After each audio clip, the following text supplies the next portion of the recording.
Last pawpaw of the season. It's October 20th here in Michigan, and we're saving pawpaw seeds. This is the last one. This is how many pawpaw seeds I've saved this year, and I'm going to show you guys how to save your pawpaw seeds so they'll last in the refrigerator all winter long and get ready to plant them in February. So, last one here. Not too much fragrance really to it. So I'm making this video here for all my friends in pawpaw land, specifically the Facebook group Pawpaw Fanatics. Wanted to, and I know this video is a little late. I probably should have done this a month ago. A lot of people have been asking how to save your pawpaw seeds. What do you do? How do you do it? So just gonna make a quick video here showing you how I do it. So we're here in Michigan. I'm in 6B is what you'd call it, southeast Michigan. And like I say, it's the third week of October, and the weather has been beautiful. And the pawpaws have pretty much dropped, and they have been dropped for about a week or two now. So the peak was really October 1st. And all of the pawpaws, I know some people say, well, we're too far north to get pawpaws. That's not true. Not true at all. A lot of our pawpaws dropped the last week of September and the first week of October, somewhere in there. But a few before then, a few after that. So you can really get a good pawpaw crop in Michigan. So if you're in Michigan, don't be shy about trying them pawpaws. So let's dig into this pawpaw. Come on in and look at it. I forget what variety this is. I don't label my seeds. They don't grow true to type. Everybody kind of knows that. You know, you can plant things from improved cultivars and probably get a little better fruit, but there's no guarantee of that. So, and I'm growing these for rootstock and to start a future orchard, maybe share some plants here and there. These actually came out really nice and easily. See how that one came out? A lot of times with pawpaws, when they're really good and squishy, they come out like this. They're all covered in flesh and then also in a seed sac. And sometimes when you get a big load of pulp and you're trying to get the seeds separated, that can be kind of tricky. These two came out really easy. So lucky there. But let's just look at this one. See, now this one is pretty much stuck. So how do you clean that? I just scrape the seed and pull it backwards. And if I'm lucky, I don't get anything that sticks to that end right there. But if it does, I'm just going to scrape it with my finger because I want all that membrane off. And when I'm done here, I'll take these into the kitchen and I'll rinse them off in cool water and then store them in the bag with the rest of them. And in the bag with the rest of them, I also have persimmon seeds, a few persimmon seeds. I got these pawpaws off my own trees in the backyard. I've got several of Neal Peterson varieties. My sunflower really did well this year. I got a bumper crop off my sunflower, and fruit was delicious. So let's see how many seeds I can get out of here. All right, let's see. Let's dig in here and see how many seeds I got. It's not really that important.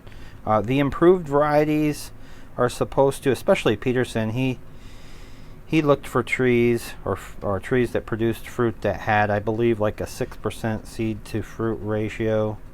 So you want small seeds, you want few seeds.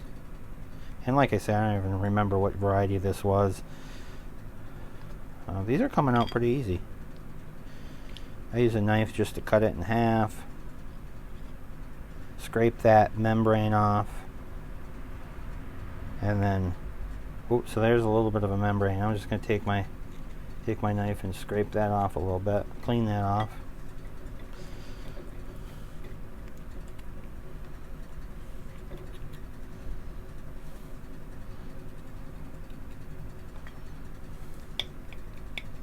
I think that is, oh, yeah, that's it. So let's taste this little bugger.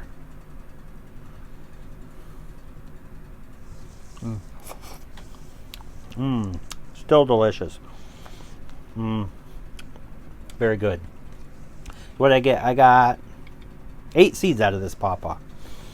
So what I'm going to do now is I'm going to take these inside. I'm going to just rinse them off, clean them off, and then what I do is I put them in a Ziploc bag with a moist paper towel. And these are all washed, and these have been sitting in the refrigerator for a couple weeks.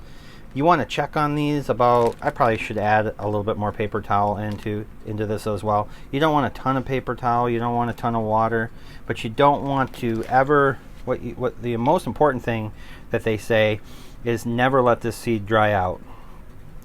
So if you were to get called away or get distracted and you left these out for 6 hours and they dried out, that would not be good.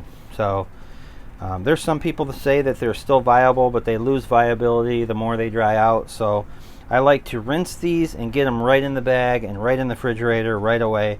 And then what I'll do is I'll check on them once a month during the winter just to make sure that there's no mold growing in there. If I see a seed or two that have some mold, I'll get rid of those seeds and I'll rewash the whole batch, redrain it, and then stick it back in the refrigerator for another month and check on it again.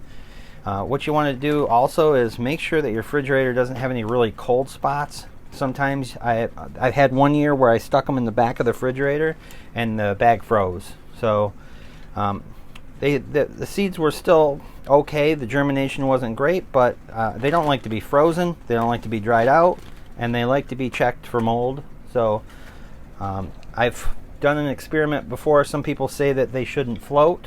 Like some seeds, if they float, that's a way to tell viability. I found that not to be true on pawpaws. I did an experiment one year where I floated all my seeds and I separated the floaters and the non-floaters and then grew them out and they all sprouted. So that doesn't hold true for pawpaw seeds. So again, I just want to do this quick videos for my friends out in pawpaw land, and I hope that you still have some pawpaws laying around that you can separate the seeds on. And if you have separated the seeds and you're storing them, that you're storing them correctly. And the best time to sow them is right around Valentine's Day. So, and they say that because not because they wouldn't sprout before then. They probably would. They need I believe around 100 hours of chilling to sprout properly. They need a certain chilling period or vernalization in the refrigerator.